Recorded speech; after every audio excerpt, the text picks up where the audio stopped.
നിങ്ങളുടെ വ്യക്തി ഇപ്പോൾ എന്താണ് നിങ്ങളെക്കുറിച്ച് ചിന്തിക്കുന്നത്?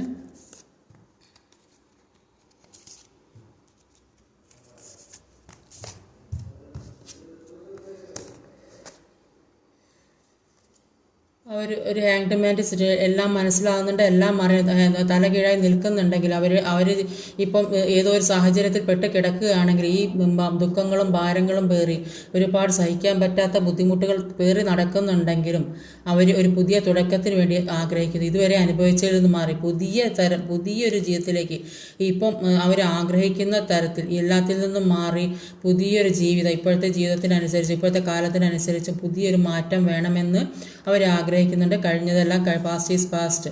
അപ്പോൾ അതുകൊണ്ട് തന്നെ അവരൊരു മാറ്റം വേണമെന്ന് ആഗ്രഹിക്കുന്നുണ്ട്. ഇത്ര നാൾ തലകീഴായി നിന്നുണ്ടെങ്കിൽ അവർക്ക് പല കാര്യങ്ങളെക്കുറിച്ച് തിരിച്ചറിയാനുള്ള കഴിവുണ്ടായിരുന്നു. ഇപ്പോൾ അതിനനുസരിച്ച് പ്രയത്നിക്കുന്നതാണ്. കാരണം അവരുടെ ജീവിത സാഹചര്യം വളരെ മോശമായിരുന്നു. അതുകൊണ്ടാണ് അവർ നിങ്ങൾ ആഗ്രഹിച്ച രീതിയിലേക്ക് അവർക്ക് എത്താൻ സാധിക്കും. പക്ഷേ ഇപ്പോൾ അതിൽ നിന്നൊക്കെ മാറി ഒരു പുതിയ തുടക്കം ഉണ്ടാകുന്നു എന്നാണ് ഇവിടെ മനസ്സിലാക്കുന്നത്.